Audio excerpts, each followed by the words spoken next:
Hey everyone, Dr. Dave here with another installment of our weekly vlog where we're all about helping chiropractors like you build a thriving, profitable practice. Today we're diving into a topic that can make or break a practice, and that is creating a winning team culture. Why is it so essential to build a positive work culture? Well, think about it. When your team feels valued, motivated, and aligned with your vision, they're not only coming to work, but they're showing up to make an impact. And that's when your practice starts to truly thrive.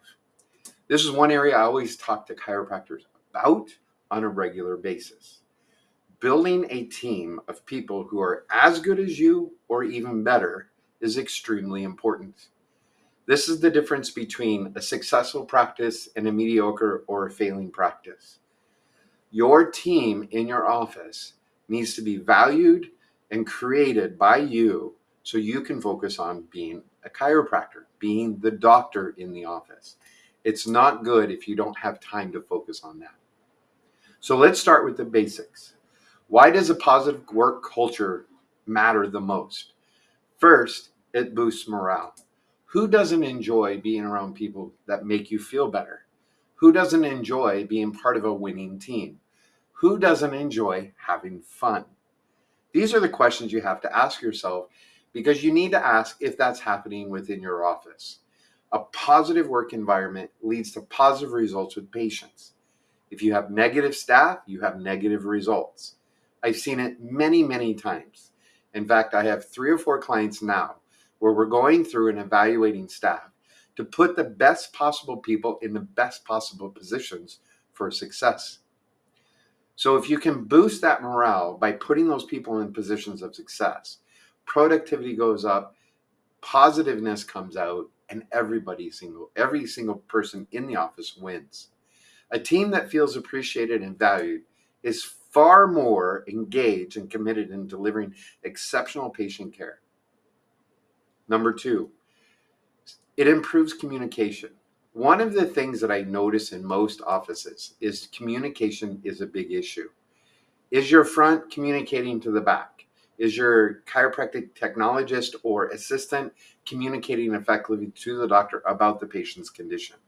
When a team member feels comfortable voicing their ideas and concerns to you or to anybody else in the office, they solve more problems easier and faster without you, as well as making everything much more efficient.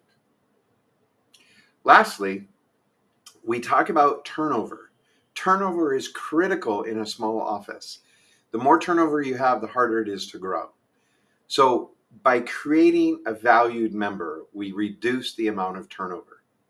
So I want you to consider the cost, both financial and emotional, when you're talking about patients or staff.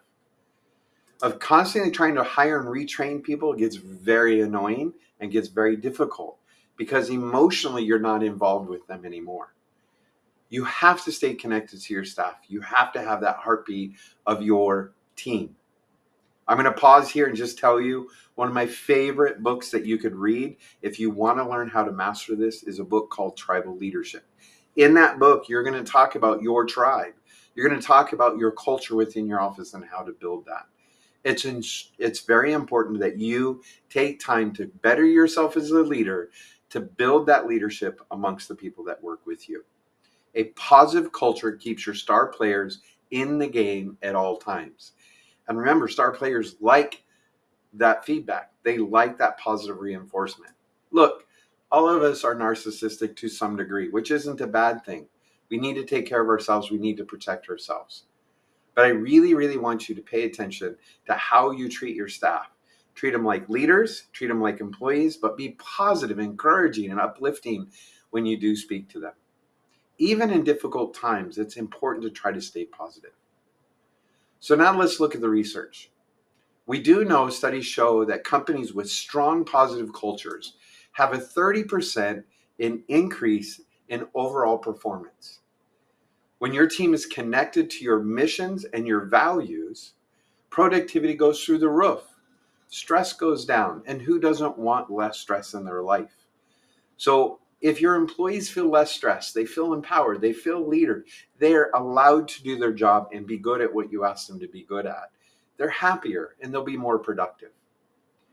You also want that stress to go down. You also want satisfaction in their work environment go up.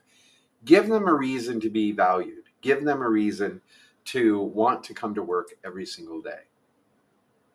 Now, let's take a moment and think about the opposite: a toxic culture, high turnover, communication breakdowns, and disengaged staff. This can be very demotivating. This can really hurt your patient outcomes and the care that you give to your patients. Because just like children, your patients will pick up on that negativity within your office. And you have to turn that around. When there's negative emotion going on in your office, you need to remove it. People that are in pain, people that need us to be leaders within our office, our patients, they need that positive and reinforcement. They need an environment where they're going to heal. And to do that, that negativity and the stress that they might feel coming from your staff will impede with that. They will feel it. Your patient really wants that positive reinforcement that they're going to get better and they're going to accomplish this. Despite all of your woes, despite your family problems, your financial problems, your staff's relationship problems, they don't want to hear that. They're there for themselves. So the more we give our employees that positive reinforcement, they can give that on to the patient as well. So when you have disengaged staff, you have that communication breakdown, not only does that hurt your bottom line, but it also damages your reputation. Your reputation is so important in the community as a positive, uplifting healthcare provider. And in healthcare, reputation really is everything. That's why we talk about that 5-star review on a regular basis with Google. When you don't have one, you need to figure out why and change that. But you can't do that with negative staff that aren't willing to engage and do the right things within your office. I always talk about to our staff, you always have to trust the process. And in order for them to trust the process, they have to have a strong leader pushing the process to show them the results. So now when you start creating a process that shows results, now everyone's positive about it. So how do we create that winning team culture? Well, let's bring it down into actionable steps. I really, really want to make sure I cover this greatly for you. The number one thing I don't see, we talked about goal setting. That's really what we want to do. We want to be able to goal set and be able to give our patients the ability, our employees the ability to understand what we're really trying to do with our patients. Defining your core values is critical when you are trying to train a new employee or maintain good employees. Make sure you establish clear values that align with your practice's mission statement. Your mission statement should be available. You should read your mission statement regularly. And I want you to share them with your team and ensure everyone is exactly on the same page. Number 2, we talked about communication. We want communication to happen openly. Hold regular team meetings to discuss goals, challenges, and successes. Typically in the offices I coach, I say once a week team training for about 30 minutes. You're just going to cover process and procedures that you do. You're going to discuss the goals and challenges that are happening. This is separate than your morning meeting talking about your day. These are 30 minutes to an hour segments set apart once, twice, 3 times, or 4 times a month that you engage in your process and procedures and talk about goals, challenges, and successes within your office. Take a moment to do it. I get doctors who say, well, I don't have time, or I don't want to give away patient time.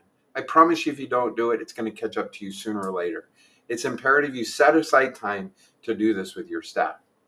And also encourage feedback. Recognize contributions from the leaders within your office and give them that leadership role. Let your staff train the other staff on the areas that they're good at. For instance, answering the telephone. Answering the telephone is such a basic skill, but it's never taught on a regular basis in the office. What do you say? How do you introduce yourself? What kind of information do you want from the person on the other side? Who's the number one person to teach this skill? Your front desk. Anybody sitting at the front desk that's required to answer that phone should be trained, and they should be trained well, and they should also listen to each other and help give feedback about how they're communicating to new patients or patients that are calling in. So encourage them to teach it to the rest of your staff. It's really important. This leads to our next topic, is fostering collaboration. That's exactly what I'm talking about. I'm asking your staff to participate in your team building. Give them those leadership roles. Encourage them to take it and share the great stuff that they do. Make sure you implement systems that promote teamwork. Consider team building exercises, even during those short 30 to 1 minute or 1 hour meetings that you have, maybe weekly or bi-weekly. Anytime you can get your staff together, I always recommend doing a little team building. Make it fun, make it enjoyable, make them smile. Let them know it's exciting to be there. Also, you need to cross train. So the more you collaborate with your front and back staff, if you have somebody in the front that has gone out sick or on vacation, then you can have a back staff actually be able to help answer the phone and be able to contribute to the team. Also, joint projects that require team input. Don't try to solve every problem on your own. Bring the problem to the table at these meetings and identify people that it's going to affect the most and ask them to come up with some solutions. Work with them on those solutions. That way you can definitely take that information and congratulate them, but also they're going to have a better idea than sometimes you do on how to do something because you're focused on being the doctor. Don't focus on being in front desk, but hold your front desk accountable. Having that great person at the front is going to be very valuable to your team.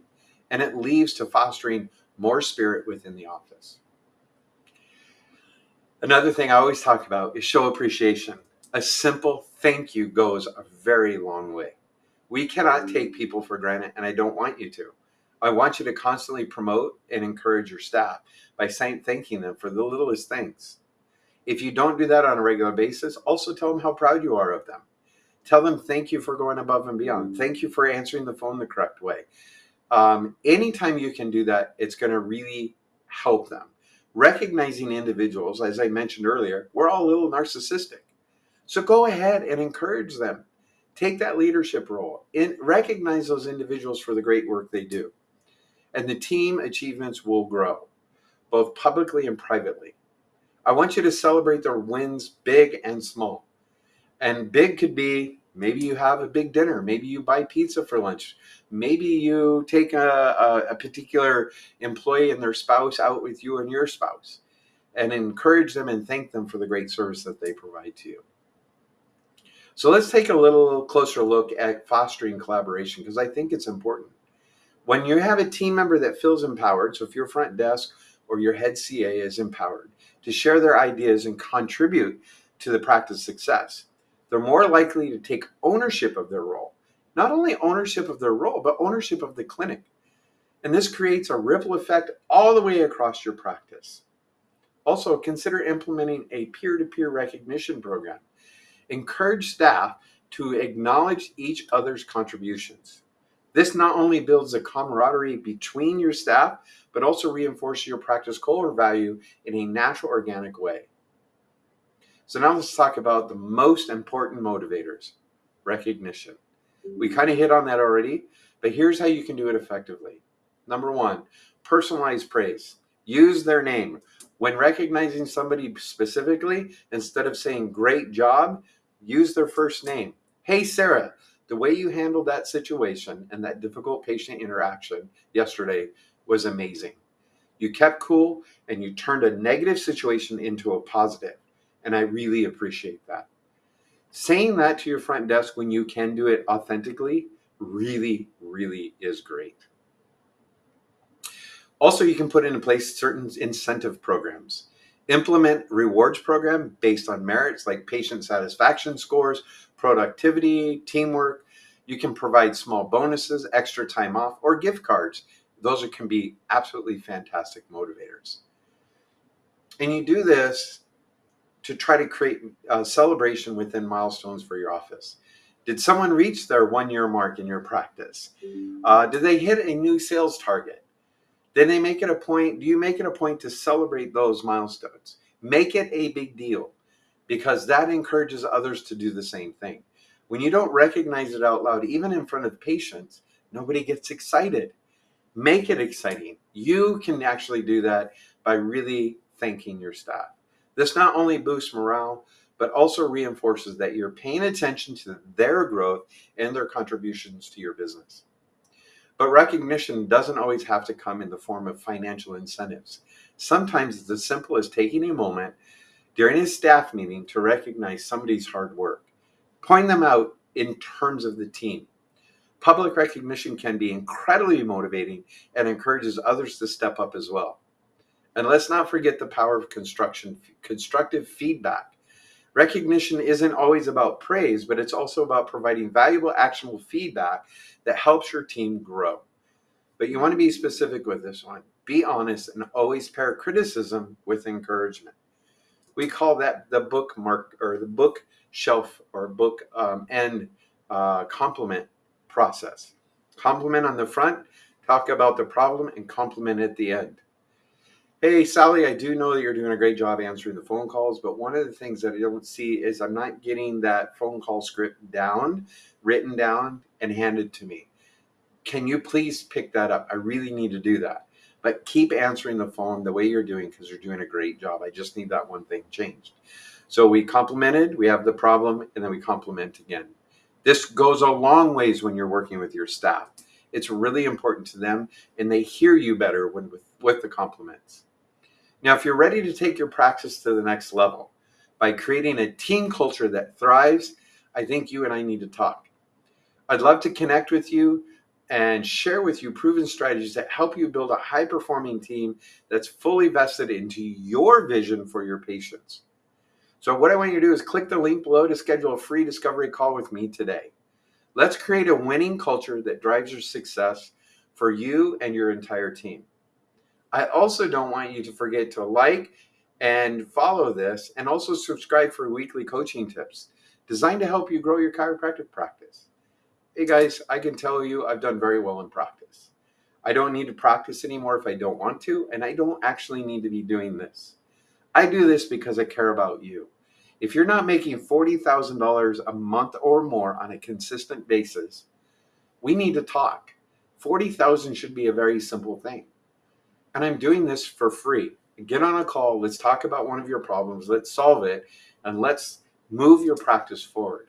Because I want every chiropractor to be successful. If every chiropractor is successful, the profession is successful. For every chiro that doesn't make it or closes its doors, it hurts the profession. I'm here because I really want to support this profession and grow it. And we grow it with one practice at a time, one success at a time. And I want to help you. That's why I do this. Yes, I do it for a paycheck as well, but honestly, I just want to help you. I want to see you grow and I want to see your practice grow. So if you keep putting this off, you keep not worrying about it, or I'll get to it, but I'm frustrated. I don't know what to do. I don't want somebody to come in and tell me I'm not that guy. I want to listen, I want to diagnose, and I want to treat. That's what I want to do for you. Thanks for watching. I'm going to see you next time. My name's Dr. Dave. Go ahead and give me a call. Have a great day.